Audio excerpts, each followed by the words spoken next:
नहमदुहु व नुसल्ली अला रसूलिहिल करीम अम्मा बाद फ़ाऊज़ु बिल्लाहि मिनश शैतानिर रजीम बिस्मिल्लाहिर रहमानिर रहीम रब्बि इश्रह ली सदरी व यस्सिर ली अमरी वहलुल उक़दतम मिन लिसानी यफ़क़हू क़ौली रब्बि ज़िदनी इल्मा रब्बि ज़िदनी इल्मा रब्बि ज़िदनी इल्मा अल्लाहुम्मा फ़क़िहना फ़िद्दीन अल्लाहुम्मा फ़क़िहना फ़िद्दीन अल्लाहुम्मा फ़क़िहना फ़िद्दीन।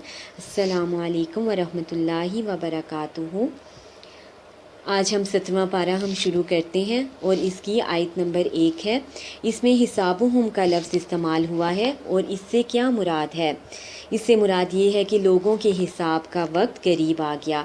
और ये कौन सा वक्त है? ये क़यामत का दिन है। कब्र में हिसाब होगा और आखिरत में हिसाब होगा इंसान का। आयत नंबर 10 है। इसमें किताब से मुराद कुरान है और लोगों के फ़ायदे की बातें हैं इसमें, और लोगों ही के मसाइल का हल है, लोगों के सवालात का जवाब है इसमें हमारा ही ज़िक्र है। अल्लाह दिल के हालों को जानता है। अब अगर हम ये कहते हैं कि ये किताब अल्लाह ने हमारे लिए नाजिल की है, तो हम किस तरह इससे फ़ायदा हासिल करें? हम इससे अपने मसाइल का हल तलाश कर सकते हैं। इस किताब को हम अपना समझें, इससे दिल का इत्मीनान हासिल करें, ख्वाब गफलत से बेदार हों। और इसका सबसे बड़ा फ़ायदा ये है कि इससे हम अपने अंजाम को अच्छा बना सकते हैं, आखिरत में कामयाबी का ज़रिया बना सकते हैं। आयत नंबर 19 और 20 में मुअज़्ज़िज़ और मुकर्रब फ़रिश्तों की सिफ़ात का ज़िक्र है कि कौन कौन सी सिफ़ात हैं उनमें। वो तकब्बुर नहीं करते, ना वो इबादत से उकताते हैं, दिन रात अल्लाह की तस्बीह में मसरूफ़ रहते हैं।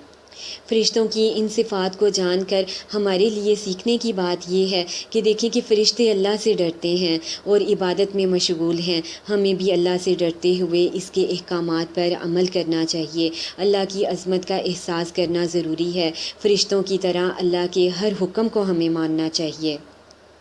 आयत नंबर 24 में उन लोगों का ज़िक्र है जो हक़ से मुंह मोड़ते हैं।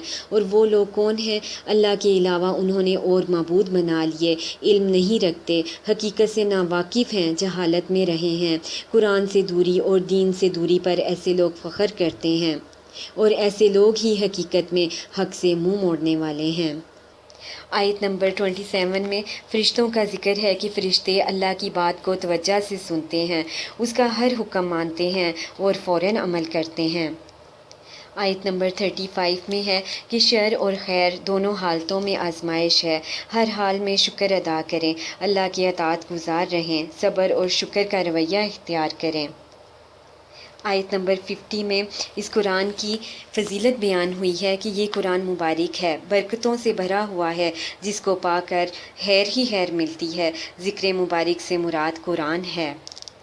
आयत नंबर 90 में इस आयत में ज़करिया अलैहिस्सलाम और इनके ख़ानदान की खूबियाँ बयान हुई हैं कि अपने रब पर ज़करिया अलैहिस्सलाम को तवक्कल था। इनके ख़ानदान की खूबियाँ नेकी करने में जल्दी करते थे, सुस्ती ना करते, रग़बत और खौफ के साथ अल्लाह को पुकारते, अल्लाह के आगे झुके रहते। इसलिए हमें भी नेकियां करने में जल्दी करनी है और सुस्ती से काम नहीं लेना। जो भी नेकी का काम हाथ आता है उसको बस कर गुज़रें। आयत नंबर 110 में हमारे लिए गौर व फ़िक्र की बात यह है कि हमें छुपे और खुले गुनाह करने से बचना है। अल्लाह हर बात को जानता है, वो चाहे ऊंची आवाज़ से की जाए या दिल में ही इरादा करे या इसको भी दिल की गहराई में छुपा कर रखे, तो अल्लाह सब जानता है। सूरत अल-हज आयत नंबर 1 है इसमें अल्लाह के गज़ब का ज़िक्र है और क़यामत के ज़लज़ले का ज़िक्र है और क़यामत की होलनाकी का ज़िक्र है। ये ज़लज़ला हर चीज़ को फ़ना कर देगा। आयत नंबर 3 में उन लोगों का ज़िक्र है कि जो बग़ैर इल्म के अल्लाह के बारे में बहस करते हैं, हालांकि अल्लाह की ज़ात तो ज़ात अज़ीम है। हर शैतान सरकश की वो लोग पैरवी करते हैं। आयत नंबर 4 में ऐसे लोगों का इंजाम का ज़िक्र बता दिया गया कि ऐसे लोग अल्लाह की राह से भटक जाएंगे, अल्लाह के रास्ते से ऐसे लोग अंधेरे में वो चले जाएंगे और इनके लिए जहन्नुम का अज़ाब है। आयत नंबर 6 और 7 में 5 हकीकतों की तरफ निशानदही की गई है और वो निशानदही क्या है कि क़यामत ज़रूर आएगी, लोग कब्रों से ज़रूर उठाए जाएंगे और अल्लाह ही बरहक है, इसी की कुदरत सच्ची है, मुर्दों को अल्लाह ताला ज़िंदा करेगा। آیت نمبر 26 میں ابراہیم علیہ السلام کو 2 حکم دیے گئے، اور وہ حکم کیا تھے کہ اللہ کے ساتھ کسی کو شریک نہ ٹھہراؤ، اللہ کے گھر کو رکوع و سجود کرنے والوں کے لیے پاک رکھو۔ آیت نمبر 28 میں حج کے فوائد بتائے گئے کہ حج کے فوائد میں ایمانی فائدے، مادی فائدے، علمی فائدے اور سیر و تفریح کا بھی فائدہ ہے۔ آیت نمبر 35 میں اس آیت میں ان لوگوں کا ذکر کیا گیا جو اللہ سے محبت رکھتے ہیں، ان کے دل اللہ کا ذکر سن کر کانپ اٹھتے ہیں، مصیبت پر صبر کرتے ہیں، نماز قائم کرتے ہیں، اللہ کے دیے ہوئے رزق میں سے خرچ کرتے ہیں۔ ہم نے اب اپنے دل کا جائزہ لینا ہے کہ اگر ہم اللہ سے محبت کا دعویٰ کرتے ہیں تو کیا ہمارے دل اللہ کا ذکر سن کر کانپ اٹھتے ہیں؟ کیا ہم مصیبت پر صبر کرتے ہیں؟ اور کیا ہم نماز قائم کرتے ہیں اور اللہ کے دیے ہوئے رزق میں سے ہم خرچ کرتے ہیں؟ آیت نمبر 37 میں ہے کہ قربانی کی نیت کے متعلق بتایا گیا کہ اللہ کی رضا اور خوشنودی مقصود ہو، دکھلاوا نہ ہو۔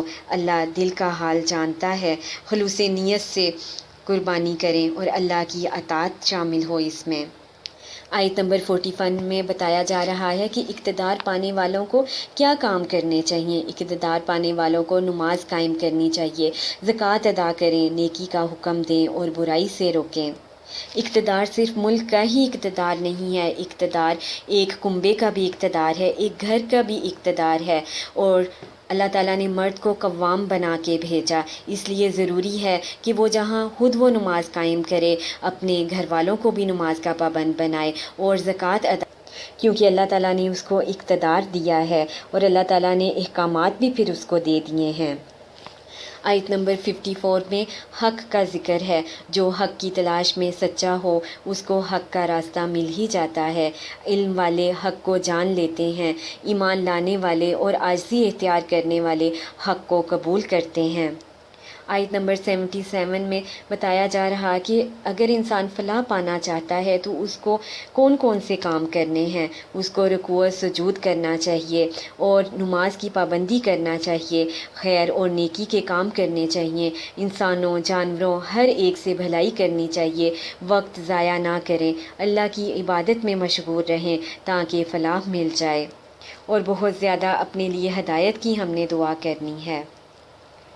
اب ہم نے اپنا جائزہ لینا ہے کہ کیا میرے پاس ایسے اعمال ہیں کہ میں قیامت کے دن رب کے غضب سے بچ پاؤں گی، اور ہم نے اپنا یہ جائزہ لینا ہے کہ میں نے کس قسم کا دین قبول کیا ہے، سارے کے سارے احکامات پر عمل کرتی ہوں یا جو کہ من پسند ہیں بس وہاں تک ہی عمل کرتی ہوں، اور کیا میرے اندر اللہ سے محبت کرنے کی صفات پائی جاتی ہیں؟ اگر نہیں تو میں ان کو اپنے اندر پیدا کرنے کے لیے کتنی کوشش کر رہی ہوں، اور کیا میں دل کی خوشی کے ساتھ اللہ کی راہ میں خرچ کرتی ہوں یا دکھلاوے کے لیے خرچ کرتی ہوں، اور کیا میں دل سے اللہ کی قدر پہچانتی ہوں اور اس کے دیے ہوئے احکامات پر عمل کرتی ہوں اور اللہ ہی کو قوت اور عزت والا سمجھتی ہوں۔ اللہ تعالیٰ ہم سب کو نیکیاں کمانے والا بنا دے، آمین ثم آمین۔ سبحانک اللہم و بحمدک، اشہد ان لا الہ الا انت، استغفرک و اتوب الیک۔ السلام علیکم ورحمۃ اللہ وبرکاتہ۔